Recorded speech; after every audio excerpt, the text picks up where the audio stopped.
Bismillahirrahmanirrahim. Alhamdulillahilladzi ja'ala ahaditsan nabiyyil mustafa fil ihtida'i mithlan nujum.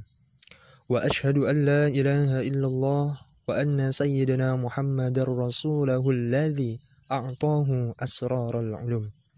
Wassalatu wassalam ala afdali khalqihi Muhammadinil mab'uthi bil mu'jizat wa ala alihi masabihid dilalat wa ashabihi anjamil hidayat.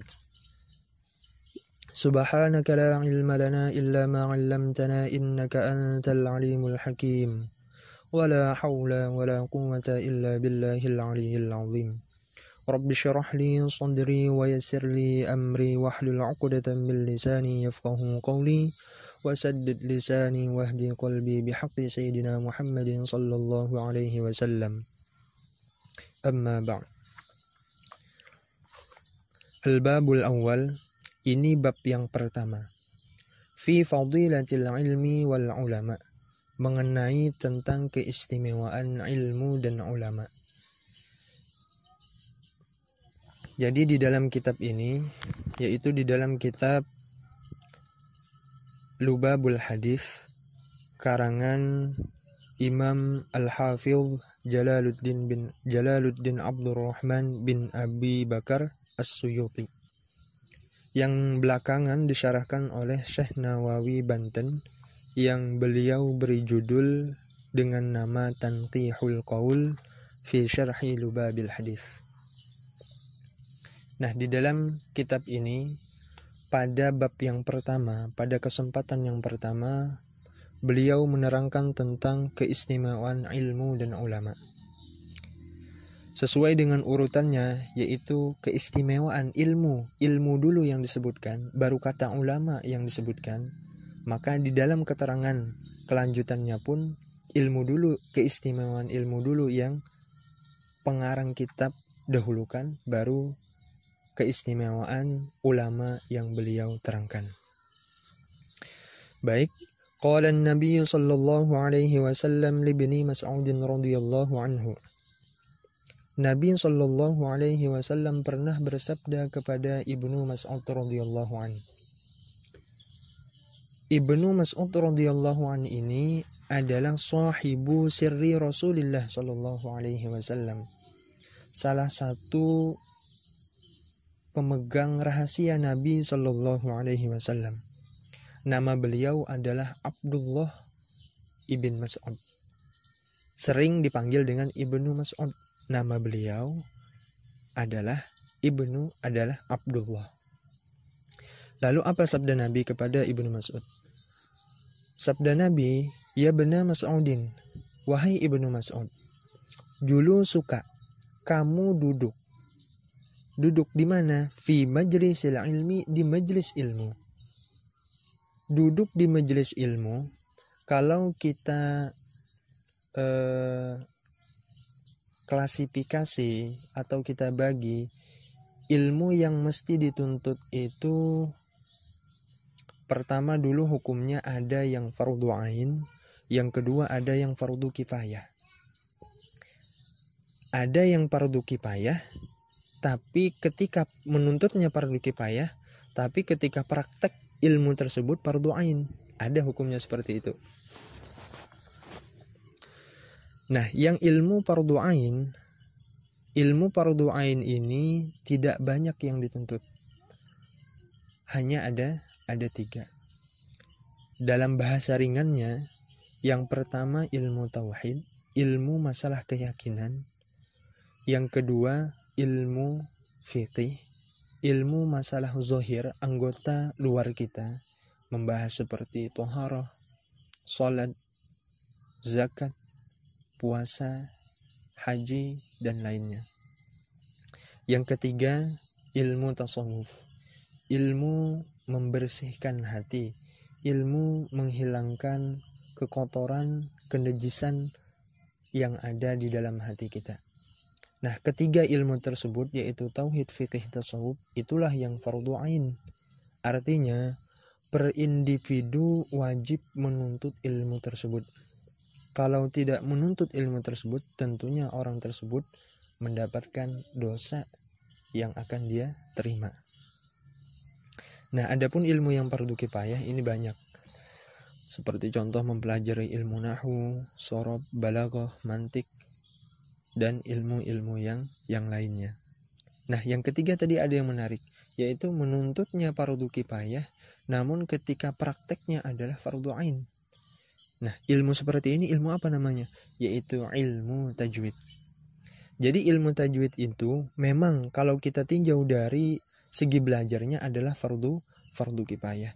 Namun ketika kita praktek membaca Al-Qur'annya itu adalah menjadi fardu ain. Contoh, Bismillahirrahmanirrahim. Alhamdulillahi rabbil alamin. Alamin. Nah, kalau kita lihat dari segi ta'allum, yaitu belajar ilmu tajwid, kalimat min di ujung itu adalah hukumnya mad arid lisukun. Itu memang fardu kifayah belajarnya. Tapi ketika kita mempraktekkan membacanya, tentunya hukumnya adalah fardu ain. Ya, baik. Kita lanjutkan ke pembahasan hadisnya. Sabda Nabi tadi, dulu suka kamu duduk di mana duduknya? Tentunya di majelis ilmu tadi. Sa'atan, sebentar saja. Sa'atan, sebentar, tidak lama. Dalam artian tidak sampai berjam-jam. Kenapa sa'atan ini diartikan sebentar? Karena di dalam kamus arti sa'atan tersebut adalah juz'un min ajza'il waqti wal hini wa in qalla. Satu bahagian dari bahagian-bahagian waktu, meskipun waktu tersebut tidak lama digunakan. Wa in qalla maksudnya apa? Wa in qalla ay al waqtul hadir. Saat itu dia menghadiri di majelis ilmu, dia hadir duduk di majelis ilmu sesaat, tidak lama. La tamassu qalaman. Dan ketika dia hadir di majelis ilmu, tentunya yang namanya sesaat kan la tamassu qalaman, tidak menyentuh pulpen atau pena. Wala taktubu harapan, dan dia tidak sempat untuk menulis satu huruf pun.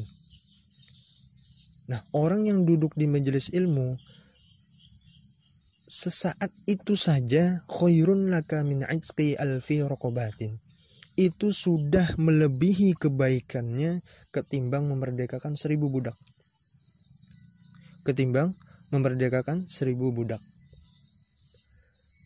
Kalau kita totalkan, kalau kita nilaikan satu budak saja dulu anggap misalnya 50 juta.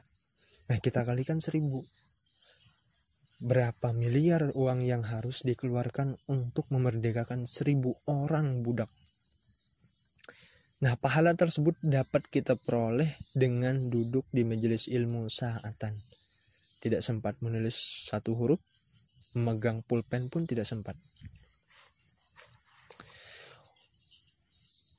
Wa nadharuka ila wajhil alim khairun laka min alfi farasin tasaddaqta biha fi sabilillah.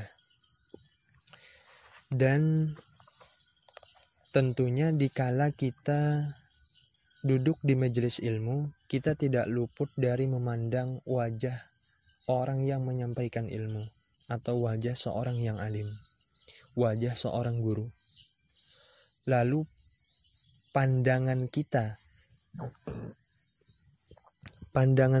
kepada seorang guru atau kepada seorang yang alim dikala kita duduk di majelis ilmu, tentunya di sini dengan pandangan mahabbah, dengan pandangan tidak benci, dengan pandangan sayang, dengan pandangan cinta kepada seorang yang alim tadi. Dengan memandang itu saja, khairun, melebihi kebaikannya, lebih baik bagi kita daripada menyumbangkan 1000 kuda. Yang mana kuda tersebut untuk digunakan berperang di jalan Allah. Berperang untuk menampakkan syiar-syiar agama Islam, menegakkan agama Islam. Tentunya kuda yang disumbangkan untuk berperang itu kuda yang gagah dan kuat. tidak mungkin kuda yang lemah. Tentunya lagi kalau kuda itu gagah dan kuat, tentu harganya pun juga mahal. Katakanlah harganya misalnya paling murah 15 juta. Kita kali 1000.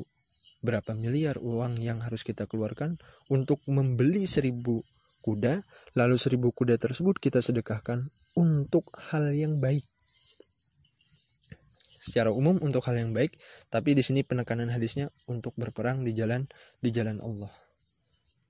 Sungguh luar biasa dikala kita meluangkan waktu untuk ilmu, tidak lama kita luangkan, hanya sebentar. Wassalamuka 'alal alim khairun laka min ibadati alfi sanatin. Dan ucapan salam kita, kamu memberi salam. Katakanlah misalnya kita setelah menghadiri majelis ulama tersebut, di ujung-ujung waktu kita datang, ternyata majelisnya sudah selesai, dan ketika selesai kita mau salaman kepada seorang guru tadi atau seorang yang alim tadi, dan kita ucapkan salam kepada beliau, itu adalah kebaikannya melebihi daripada ibadah 1000 tahun. Bayangkan, dalam satu hari 24 jam, kita tidak bisa menggunakan waktu full 24 jam untuk beribadah. Tapi pahala 1000 tahun full ibadah dapat kita dapatkan. Dapat kita peroleh dengan cara apa? Dengan cara kita memberi salam kepada orang yang alim, kepada seorang guru. Jadi dapat kita tarik kesimpulan dari hadis di atas adalah duduk di majelis ilmu sesaat tidak lama itu lebih baik daripada memerdekakan 1000 budak tanpa sempat menulis satu huruf pun.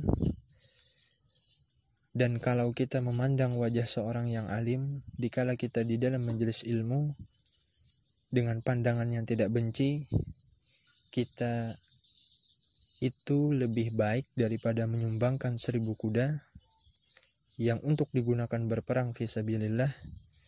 Dan terakhir, ucapan salam kita kepada seorang yang alim yang kita lontarkan, yang kita ucapkan kepada seorang yang alim atau kepada seorang guru, itu melebihi baiknya dari mengerjakan ibadah 1000 tahun.